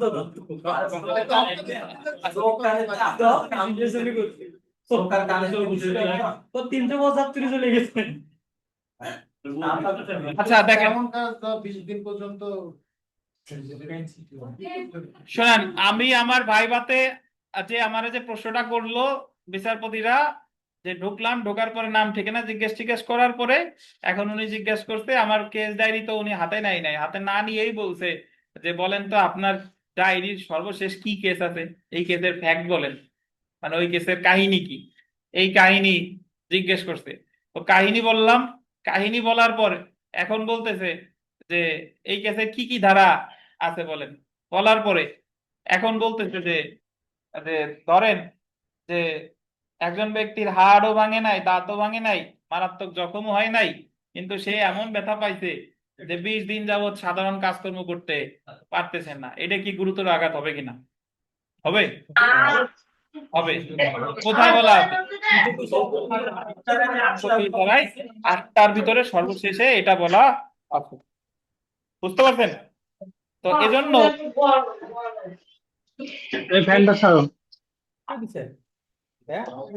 এটাই ছিল আপনার ব্যাপার। হ্যাঁ, শেষ। এটা বলার পরে তারপরে বলছে যে যান বাবার সাথে প্র্যাকটিস করেন কেন, এই কথা বলতে আর কি। এটা ছিল হলো বার কাউন্সিলের আর হাইকোর্ট ডিভিশনের ভাইবার যে অভিজ্ঞতা সেটা হলো ঢুকলাম, ঢুকার পরে বললো যে কোন বার থেকে আসছেন, এইবার বললাম, এরপরে বলতেছে যে আহ সর্বশেষ কোন মামলার হিয়ারিং করছেন। তো বললাম, বলার পরে এরপরে উনি ওই বললো যে ঠিক আছে, ওই যে একজনই, তিনজন ছিল, একজন জিজ্ঞাসা করতেছিল আর বাকি দুই জাস্টিস হলো পেপার দেখতেছিল। তো ওই ইউসুফ হোসেন হুমায়ুন, উনি হলো বার কাউন্সিলের ভাইস চেয়ারম্যান, উনি প্রশ্ন টশ্ন করার পরে তারপরে ওই জাস্টিস যে তাদের বলতে যে জাস্টিস ছিলেন হলো নুরুজ্জামান ননী সাহেব, ওনারা বলতেছে যে ইয়াং ম্যান দিয়ে দেন, তারপর উনি কাগজপত্র দিয়ে দিল, চলে আসলাম। এই আর কি। এটা হলো, ইয়াং হলে কি সুবিধা আছে কোনো? হ্যাঁ অবশ্যই ইয়াং হলে বার কাউন্সিলে সুবিধা আছে, ইয়াং হলে সুবিধা আছে। খালি খালি কি আমাদের বদরুজ্জামান সাহেব ইয়াং হইছে? আচ্ছা দেখেন, তো তার মানে এই না যে যারা ইয়াং ম্যান না তাদের কোনো মানে অসুবিধা আছে, বিষয়টা তা না। আপনি যোগ্য হলে অবশ্যই পাশ করবেন। তো এখানে ওই কোন জেলা থেকে আসছেন, কি করেন না না করেন, এই সকল নেগেটিভ চিন্তা ভাবনা মনের মধ্যে আনবেন না। এই জায়গা আপনার যোগ্যতা যাচাই হবে, ইনশাল্লাহ সবাই পাশ করবেন, এবং যে প্রশ্নগুলো করবে সব প্রশ্ন ইনশাল্লাহ সহজই পাবেন।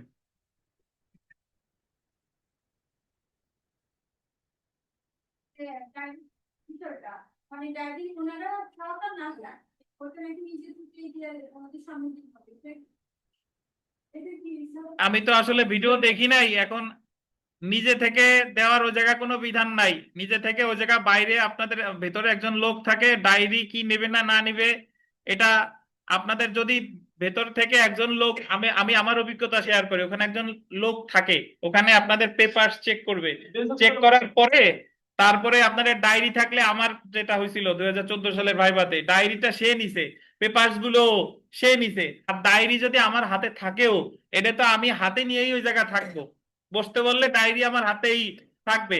যদি ওনারা চায় তাইলে আমি দেব। আর আপনি যদি ওই যে যারা এইসব বলে যে ওই জায়গায় যে আমার দিতে হবে, এখন আপনি যদি বলেন যে এই কষ্ট করে লেখছি, দেখবেন না কেন, এটা দেখেন ভালোভাবে দেখেন কোনটা হয় আর কি। কত করে, এটা তো মানে কেন ওনারা এই ধরনের আহ পরামর্শ দেয় না জেনে আমার আসলে বোধগম্য না। আমাদের মাসুদ সাহেব আজকে বিকেলে ফোন দিছে আমারে, আমি বিকেলে না বোধহয় দুপুরে নাকি, মাসুদ বলতেছে স্যার আমার তো সার্টিফিকেট গুলো অনেক পুরাতন হয়ে গেছিল, আমি ইয়া করছি, লেমিনেটিং করছি, লেমিনেটিং করছি, আর 2 টাকা লেমিনেটিং করছি, স্যার আমার কি কোনো সমস্যা হবে কিনা? প্রশ্নের উত্তর না শোনেন, লেমিনেটিং করাতে কোনো সমস্যা নাই। যে বা যারা বলে এরা এগুলো কোত্থেকে পায়, মানে এলো গুজবের বাংলাদেশ। আমি একজন বিসিএস ক্যাডার, বর্তমানে সে ইউনো আছে, তার কথা বলতে পারি, তার যতগুলো সার্টিফিকেট আছে সবগুলো লিমিটিং করা। তাহলে যে বা যারা বলে যে যারা এই যে লিমিটিং করলে সমস্যা, এই করলে সেই সমস্যা, এই করলে বিভিন্ন সমস্যা, এগুলো আমরা পাই কোথায়? বা আপনারাও এগুলা, কে জানে, আমার জিজ্ঞাসা, বরকত আলী মীর বলতেছে যেন কি বললেন ভাই? আমি তো ছবি দিছি এই জন্য কাজ হ্যাঁ আমার এখন তো একদম ধরছে যে ভাই আপনি তো কালোটাই দেন না, এরকম তো বিধান নেই। তারপর আমি চিন্তা করলাম কি যে আমি তো দিয়েই দিচ্ছি, তারপর স্যার কিছু শুনি তোমাদের আগে ওখানে গেল। আমি ফটোকপি করতে গেছি, না, আমার আপনাদের হাতে সবচেয়ে লালটাই। যে ভাই এই লেমিনেটিং কেন করবেন সার্টিফিকেট? আমি কই, কেন ভাই? ভাই বাবু এটা কয়েকটি যে লেমিনেটিং করে নিয়ে আসে, ফটোকপি এলাও করতেছে। সহকারীকে আমার বাইবা বুঝতে আচ্ছা শুনেন, তো তাহলে কোনো কিছুতে কোনো কিছুর সমস্যা নাই, আপনি নিজেরে প্রস্তুত করে আল্লাহর নাম নিয়ে জায়গায় যায় ভাইবা দেন, ওই লেমিনেটিং এর সমস্যা নাই। জাস্ট যে জিনিসগুলো দৃশ্যমান, ধরেন আপনি এমন কোন শার্ট পরে যায়েন না যে শার্টটা ওই জায়গা হচ্ছে দৃষ্টিকটু, আপনি প্যান্ট পরে গেছেন কালো প্যান্ট বা জিন্সের, একেবারে দেখালো ন্যারো, ওইটা কি দৃষ্টিকটু। জুতা একটা পরে গেছেন একেবারে চক্কর বক্কর, দেখলেই মানে চোখে লাগে। এই ধরনের কিছু যদি না যান, একেবারে মার্জিত ভাবে যান আপনি এই জায়গা।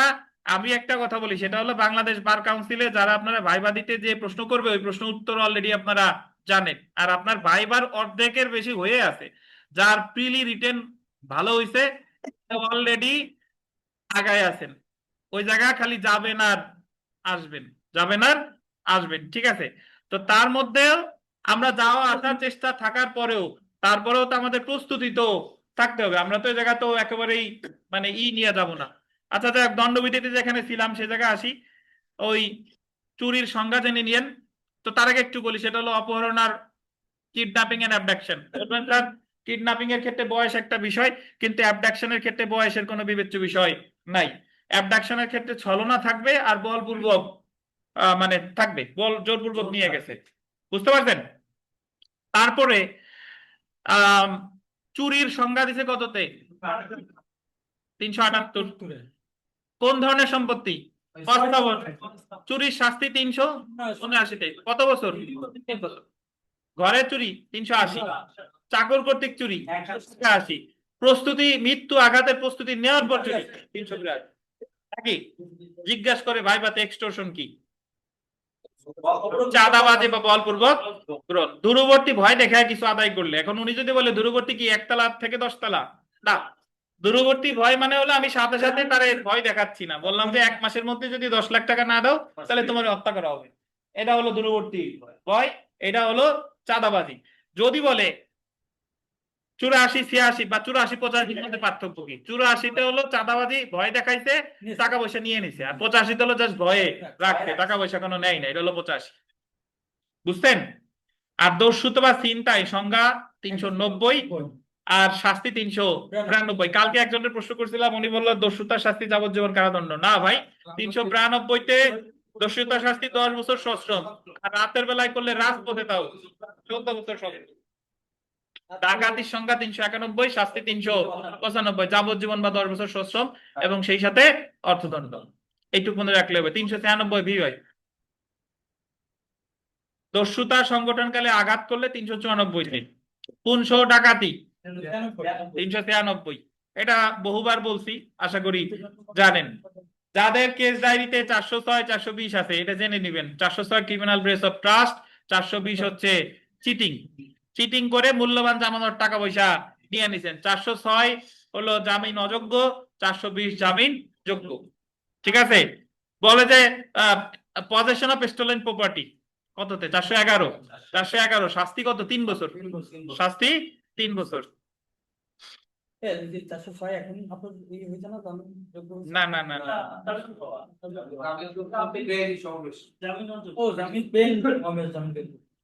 আপসযোগ্য করছে, নট জামিনযোগ্য।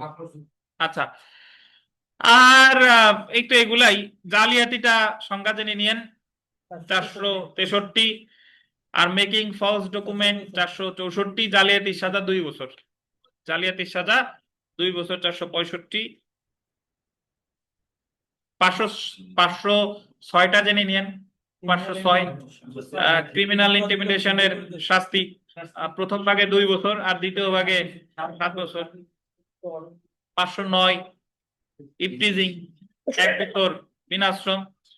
আর মাতাল ব্যক্তি প্রকাশ্য স্থানে যদি সে মাতাল নামি করে তাহলে 510। এই হলো আমাদের দণ্ডবিধি। জি, নিশ্চিত করতে দরকার নাই। আচ্ছা, সাক্ষ্য আইনটা একটু শালম সাহেব, আপনার তো কাশি হয়ে গেছে অনেক, ভিডিওতে অভিযোগ দেবেন যে কাশির তলায় কিছু শুনতে পারি না।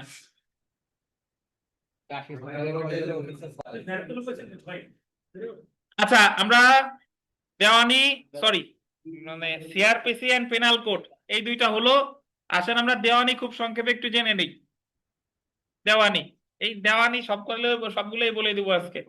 এইগুলা মানে এটা হলো যারা ফাঁকিবাজ, যারা এতদিন পড়েন নাই, ইউটিউব অনলাইনে যারা আছেন তারা এই লেকচার শুনবেন। এতটুকু পড়লে ইনশাল্লাহ আল্লাহর রহমতে হবে।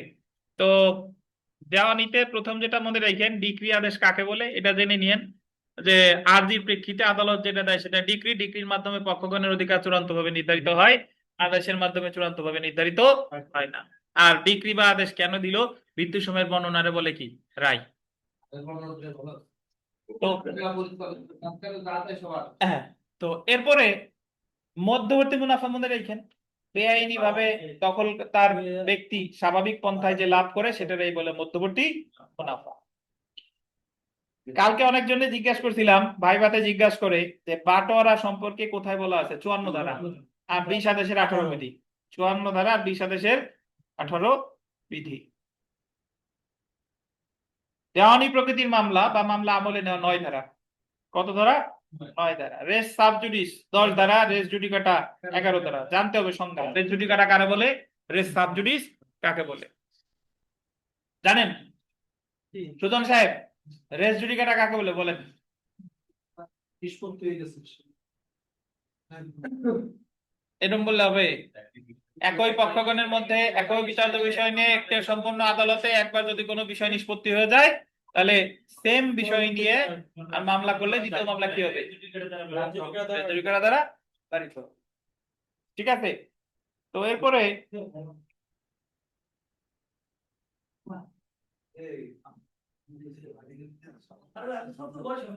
হ্যাঁ, দ্বিতীয় হচ্ছে আর্টির মাধ্যমে দায়ের হয়ে বিচারিক কার্যক্রম শেষে আনুষ্ঠানিক যে সিদ্ধান্ত দেয় সেটা লিখে এইভাবে। আচ্ছা, আমরা 22 ধারায় আসি। মামলা প্রত্যাহার, বিবাদী মামলা প্রত্যাহার আবেদন করে 22 ধারা, বাদী বিবাদী উভয় করে 24 ধারা। আর একই জেলার মধ্যে হইলে জেলা জজ, ভিন্ন ডিস্ট্রিক্টের মধ্যে হইলে হাইকোর্ট বিভাগ। এতটুকু মনে রাখেন।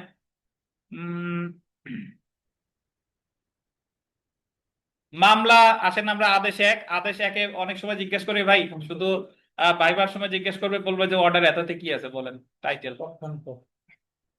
মামলার গঠন, সরি মামলার পক্ষ, এটা হলো কত আদেশ? একাদেশ। জয়েন্ডার মিস জয়েন্ডার জেনে নিয়েন, মানে ওই যে মিস জয়েন্ডার আর নন জয়েন্ডার অফ পার্টিস, যারে পক্ষভুক্ত করার দরকার তারে করেন নাই, নন জয়েন্ডার অফ পার্টিস বলে। আর যারে করার দরকার তারে না করে আরেকজন রে পক্ষভুক্ত করেছেন, এটা মিস জয়েন্ডার। নন জয়েন্ডার মিস জয়েন্ডার বিরুদ্ধে প্রতিকার হলো লিখিত আপত্তি করা, লিখিত আপত্তি করা। আর একটা জিনিস জেনে নেন, নেসেসারি পার্টিস, প্রপার পার্টিস। যারে পক্ষভুক্ত না করলে চূড়ান্ত ডিক্রি দেওয়া যায় না, সেটা হলো নেসেসারি পার্টিস। যারা আপাতত পক্ষভুক্ত না করলে চলে, বাট চূড়ান্ত সিদ্ধান্ত দিতে হলে তার পক্ষভুক্ত করাই লাগবে, এটা হলো প্রপার পার্টিস বা উপযুক্ত পক্ষ। তাহলে মামলার পক্ষ একাদেশ, মামলার গঠন 2 আদেশ, স্বীকৃত প্রতিনিধি বা উকিল নিয়োগ 3 আদেশ, মামলা দায়ের 4 আদেশ। 4 আদেশের 26 ধারায় বলছে, 26 ধারায় বলছে যে দেওয়ানি মামলা তো আরজি দাখিলের মাধ্যমে শুরু হবে, আর জবানবন্দি হলফনামার মাধ্যমে দিতে হবে। এটা 26-এর উপধারা 2 বলছে। 5 আদেশে আছে কি? সমন। 6 আদেশে আছে কি? প্লিডিং। 6 আদেশে প্লিডিং। প্লিডিং এ সিগনেচার করবে কে কে? পক্ষ এবং উকিল। পক্ষ এবং উকিল। আর ভেরিফিকেশনে শুধু পক্ষ।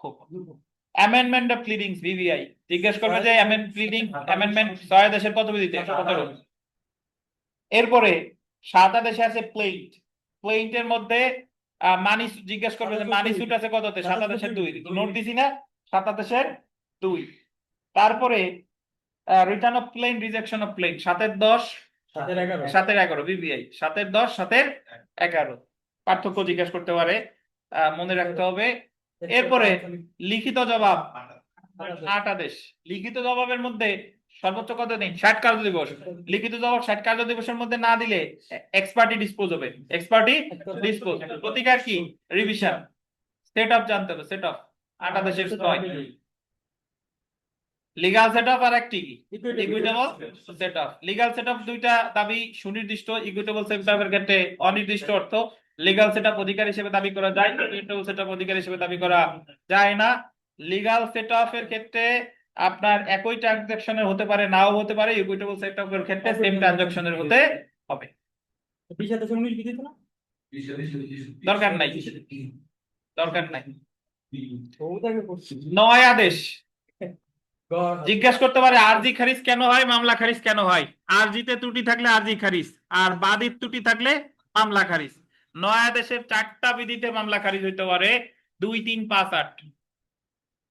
2 বিধিতে প্রসেস ফি দেয় নাই, 3 বিধিতে বাদী বিবাদী আসে নাই, 5 বিধিতে সমন বিনা জারিতে ফেরত আসার পর আবার আবেদন করে নাই, আর 8 বিধিতে বিবাদী আসছে, বাদী আসে নাই।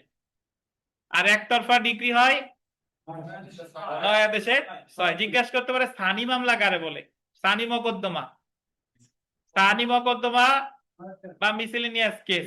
বলবেন যে কোন এই যে মানে আপনার মামলা খারিজ আদেশ রদ বা একতরফা ডিক্রি রদ বা মকদ্দমা স্থানান্তরের যে আবেদনগুলা করে, এগুলারে কি বলে? স্থানী মকদ্দমা। স্থানী মকদ্দমা হলো মূল কোনো মামলা না, বা একটা মামলার একটা অংশ হিসেবে করে, একটা মামলায় যে মামলা খারিজ করে দিতে, তাহলে কি করতে হবে? স্থায়ী মোকদ্দমা করে খারিজটা রদ করতে হবে। তো যত জায়গায় ক আছে, 9 ক 13 ক, এই কর আবেদন গুলা স্থায়ী মামলা না। তো এরপরে যেটা জিজ্ঞাসা করে রিটেন অবজেকশন কি, লিখিত আপত্তি কি বলেন? তো যখন কেউ দাবি করে এটার এগেইনস্টে যে একটা অপরপক্ষ শুনেন, সংক্ষিপ্ত আর্জির এগেইনস্টে দেয় রিটেন স্টেটমেন্ট, আর দরখাস্তের এগেইনস্টে দেয় রিটেন অবজেকশন। দরখাস্তের পরিপ্রেক্ষিতে কি দেয়? Written objection. বুঝছেন? তো 9 আদেশে একতরফা ডিক্রির বিরুদ্ধে প্রতিকার কি? একতরফা ডিক্রির বিরুদ্ধে আপিল করতে পারে 96 ধারায়। এরপরে রিভিউতে পরে যাবেন। আগে হলো রদের আবেদন করে 13, সরাসরি রদ 13 ক, আপিল করে 96, আর রিভিউ করে 47 আদেশের 1। আপনারা নাম 10, 11, 12, 13 এগুলা দরকার নাই, 14 দরকার নাই, 15 দরকার নাই, 16 দরকার নাই, 17 মনে রাখেন। সময়ের আবেদন জিজ্ঞেস করবে যে বলেন সময়ের আবেদন মঞ্জুর না মঞ্জুর করলে কি প্রতিকার? রিভিশন। আগে ছিল তো শুনানি চূড়ান্ত শুনানির পূর্বে হচ্ছে বলে দিই, আগে ছিল চূড়ান্ত শুনানির পূর্বে খরচ তারা 6 বার, এখন হচ্ছে 4 বার। এইটুকুই, আর সব এক আছে। তাহলে এখন আগে ছিল 24 বার টোটাল, এখন 20 বার। 20 বার, ঠিক, 7 3 10 পূর্বে চূড়ান্ত শুনানির ইংরেজিতে কি বলে? অনেকের মামলায় লেখা আছে পিএইচ। এই পিএইচ পারেন্টরি হিয়ারিং বানান জানতে হবে, এইচডিপিএইচ মিনিং জানতে হবে, পিএইচ রসুন সব জানিয়ে যেতে হবে, নাহলে ওই জায়গা জিজ্ঞেস করলে সমস্যা আছে। তাহলে এফপিএস মানে ফার্দার পারেন্টরি হিয়ারিং, চূড়ান্ত শুনানি, আর এটা কি কি অধিকতর চূড়ান্ত শুনানি। শুনানির পর অধিকতর চূড়ান্ত কোথায়? শেষ হয়ে হইল না? হিয়ারিং লিখে দিছি তো, লেখেন না এতদিন? পিইআর আপনার প্রিলি বইতে লেখা আছে, দেখেন, PEREMP TORY। আবার বলি, PEREMP TORY, হিয়ারিং HEARING।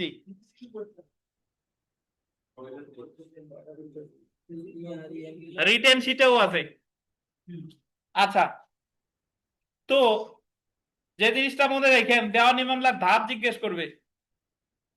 ধাপ বলে দিই, আরজি, সমন, লিখিত জবাব, এডিআর মানে মধ্যস্থতা, বিচার্য বিষয় গঠন, 30 ধারা, SDPH, PH, further peremptory hearing মানে এফপিএইচ, আর্গুমেন্ট, রায়, judgment, decree, decree, appeal review.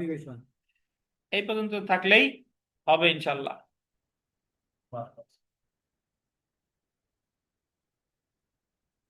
যদি আপনারা বলে যে একটা দেওয়ানি মামলায় কোন পক্ষের সাক্ষ্য গ্রহণ আগে হবে,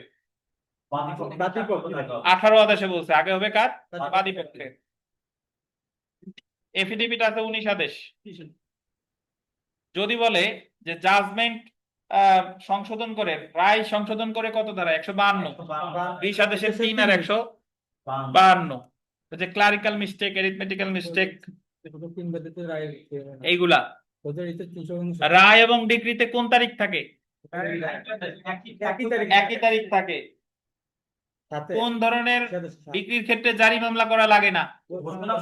ঘোষণামূলক ডিক্রি। কোন ধরনের ডিক্রির ক্ষেত্রে মহিলারে গ্রেফতার করা যায় না?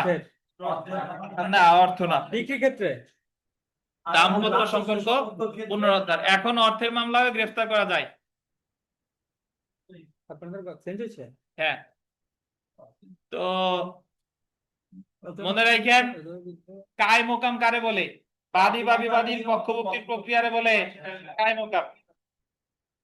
22 3 4 বেশ, আপনাদের একটু বলবেন আবার। সোলে ডিক্রি দরকার। সোলে ডিক্রি 23 3। সোলে ডিক্রিতে ডিক্রি দিলে আপিল করা যাবে না, কিন্তু আদেশ দিলে আপিল করা যাবে। মনে রাখেন, বিরুদ্ধে আপিল করা যায় না। সোলে যে আদেশ, 23 আদেশের 3 বিধি দেখবেন আপিলযোগ্য আদেশ, কিন্তু ডিক্রি দিয়ে দিলে 26-এর 96 3-এ বলছে আপিল করা যাবে না। কিন্তু কি করা যাবে, আদেশ দিয়ে রিভিশন করা যাবে। ব্যাস। এত গভীর প্রশ্ন করবে ভাই? তা তো জানি না। আমি যে ভাইবার শুনলাম মানে ওই যে ওইটা 100 জনের নিঃস্ব ব্যক্তি প্রপার প্রপার সুট কত টাকা? 5,000 টাকা 5,000 টাকা। কত আদেশ? 33 কত মাস পূর্বে স্থানান্তর করলে প্রপার হবে না? 2 মাস। মাস। নেক্সট প্রিন্ট 32 আদেশ। ইন্টারপ্লিটার সুট 88 দ্বারা 35 আদেশ 88 তারা যে মামলায় স্বার্থ খরচা ব্যতীত আর কোনো শর্ত থাকে না, ইন্টারপ্লিটার সুট। রায়ের পূর্বে ক্রোক কোন ধরনের মামলায়? যে কোনো মামলা। রায়ের পূর্বে আটক শুধুমাত্র অর্থের মামলা। 38 আদেশ। অস্থায়ী নিষেধাজ্ঞা জিজ্ঞেস করবে ইনজাংশন কি? তানভীর আলম খান, ইনজাংশন কি? কনজাংশনের ইনজাংশন কি বলেন? এটা জিজ্ঞেস করতেই পারে, বলেন। হচ্ছে নিষেধাজ্ঞামূলক নিরোধকমূলক প্রতিকার এবং হচ্ছে ইন্টারভেনশন 3 প্রকার। স্থায়ী নিষেধাজ্ঞা ইনজাংশন কি করবে ইনজাংশন হচ্ছে এক প্রকারের নিরোধকমূলক প্রতিকার, হ্যাঁ, কি সংজ্ঞা দেন? যা সিভিল আইনের সাথে দেওয়া হয়। সংজ্ঞা কি? এই আনুল্লাহ সাহেব বলেন। এই তো কাউকে কোনো কাজ থেকে বিরত রাখার জন্য বা কোনো কাজ করার জন্য যে আদেশ দেওয়া হয় সেটাই কি বলে? নিষেধাজ্ঞা। সহজ কথা। কিছু করতে বা কোনো কিছু করতে বা করা হতে বিরত রাখার জন্য যে আদেশ দেওয়া হয় সেটা হলো নিষেধাজ্ঞা। তারপরে যদি বলে যে কোন আইন জায়গা আছে, কোন আইনে আছে, তারপরে আগাবেন। বুঝছেন তো? 39 আদেশে অস্থায়ী নিষেধাজ্ঞা বলছে। অস্থায়ী নিষেধাজ্ঞা 39 আদেশের 1, সম্পত্তির ক্ষেত্রে 39 আদেশের 1, চুক্তিভঙ্গ ক্ষতি সাধনের ক্ষেত্রে 39 আদেশের 2-1 আর নিষেধাজ্ঞার আদেশ কেউ অমান্য করলে মিসেলিনিয়াস ভায়োলেশন কেস দায়ের করতে হবে 39 আদেশের 2-3। আর তার দেওয়ানি কারাগারে আটক রাখতে পারে 6 মাস এবং তাকে কি করতে পারে?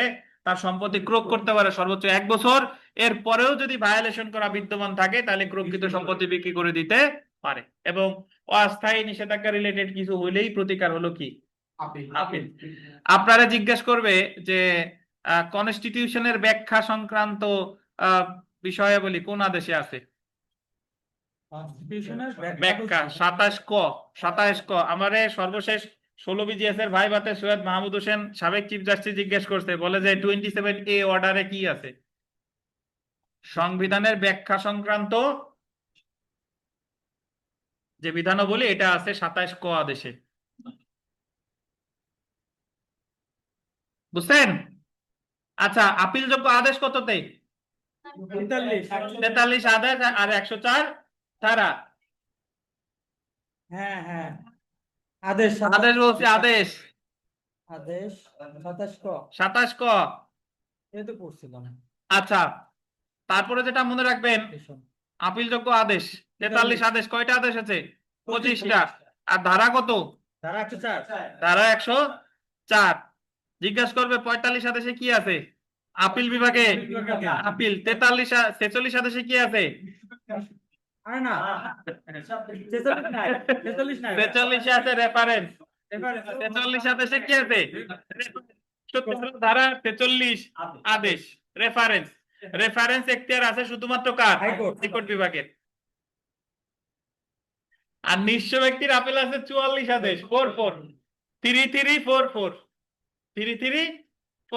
আর যেটা জিজ্ঞাসা করবে ভাই যে রিভিউ করে কখন? আপিলের বিধান না থাকে, আপিলের বিধান নাই বা আপিল করার বিধান ছিল, আপিল করতে, তাহলে করা যাবে কি? রিভিউ। আপিলের বিধান টোটালি নাই আর হলো আপিল করা হয় নাই। জি, আপিলের বিধান ছিল, আপিল করা হয় নাই, তাহলে সেই ক্ষেত্রে করতে হবে রিভিউ। কোন আদালতে? সেম আদালতে। ইনহেরেন্ট পাওয়ার 151। এটাই বারবার অনেকের প্রশ্ন হইতে পারে যে ইনহেরেন্ট পাওয়ার কি, কোন ধারায় আছে? দেওয়ানি কার্যবিধি সকল মানে দেওয়ানি কার্যবিধির অধীন সকল দেওয়ানি আদালতের আছে 151 আর ফৌজদারিতে আছে ফৌজদারিতে আছে শুধু হাইকোর্ট ডিভিশনের 561A। তো এই হলো দেওয়ানি কার্যবিধি। সুনির্দিষ্টতে আমি শুধু ধারা বলে যাই, 8, 9 ধারা মনে রাখেন, 8 আর 9 আর 42, 39, 39, 54, 55, 56, 57। 21 ভাগ লাগবে না? শেষ। সাক্ষ্য আইন আর বার কাউন্সিল একটু ব্রিফ দিয়ে দেন শর্টে। সাক্ষ্য আইনে আসলে আপনারা যে ধারাগুলো একটু বিশেষ বিশেষ করে যে জায়গা থেকে পড়তেন যা দেখবেন, যে ধারাগুলো মনে রাখতে হবে, প্রথমে বলি 17 ধারা, অ্যাডমিশন। অ্যাডমিশন কনফেশন কি পার্থক্য জিজ্ঞাসা করে।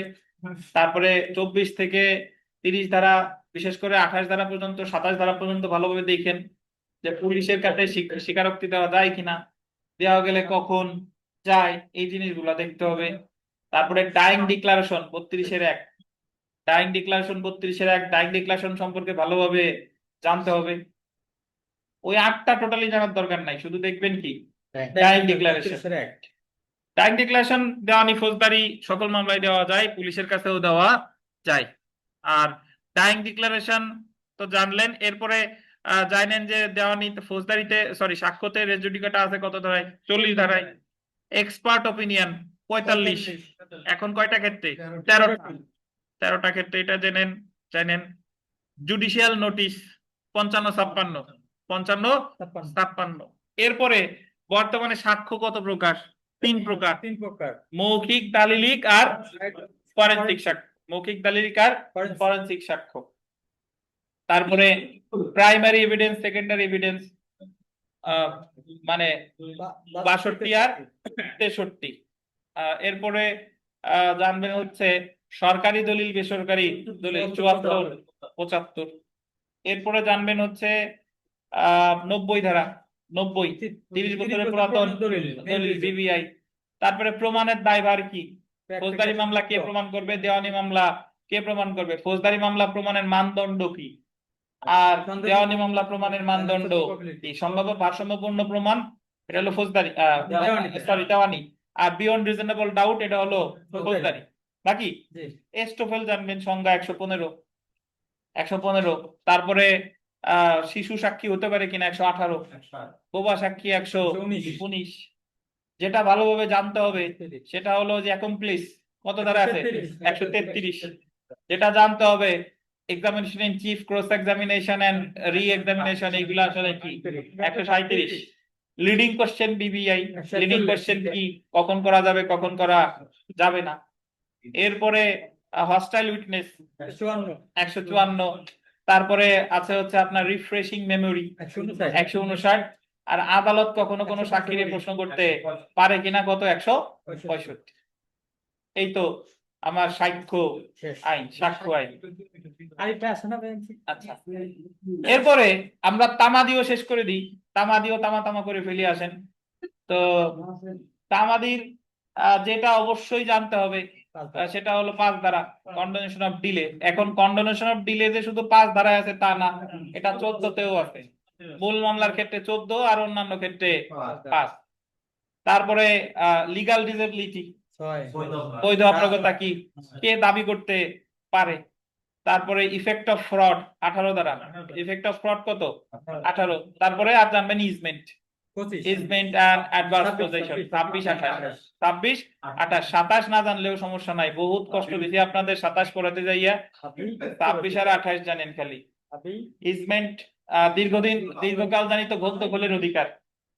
ইজমেন্ট রাইটের ক্ষেত্রে আপনার কি শর্ত অর্জিত হয়?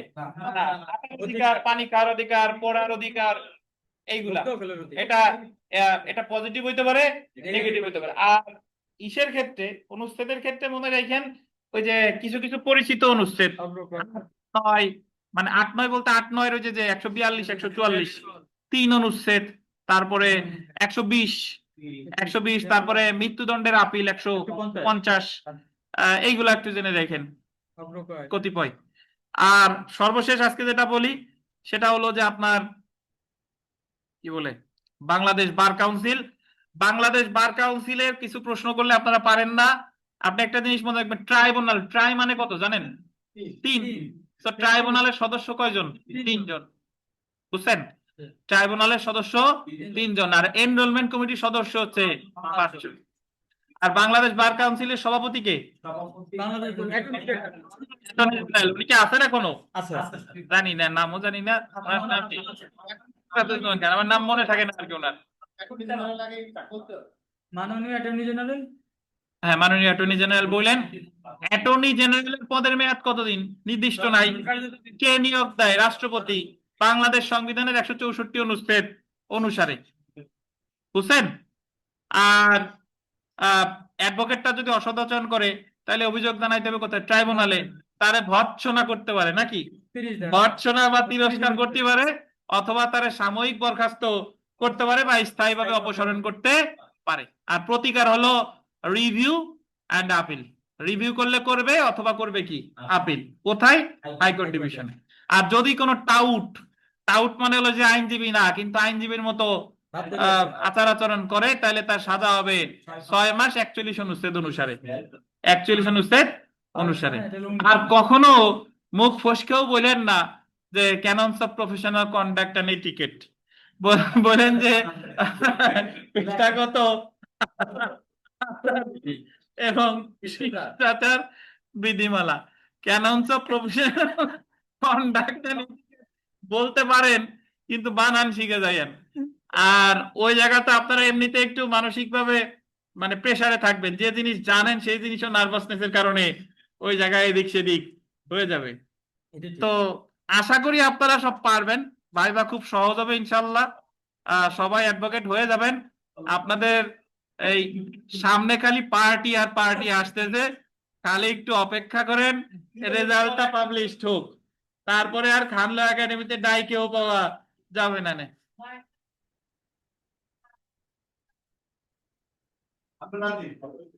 আচ্ছা, তো ঠিক আছে, ভালো থাকেন। আজকে এই পর্যন্ত। আগামীকাল আমরা বিশেষ আইন নিয়ে আলোচনা করব এবং বিশেষ আইনের একটা এডিশনাল নোট পাবেন। আর এরপরে আরো মক ভাইবা নেওয়া হবে। এখন অফলাইনে যাদের কেস রিলেটেড সমস্যা আছে এটা একটু মানে ঠিক করে দিই। অনলাইনে যদি কারো থেকে থাকে আমার সাথে যোগাযোগ করেন। ক্লাস শেষ ভাইবা হওয়ার আগ পর্যন্ত চলমান থাকবে ইনশাল্লাহ, যদি কেউ আছে আর কি। যদি কেউ আছে। তো ভালো থাকেন। আল্লাহ হাফেজ। আসসালামু আলাইকুম।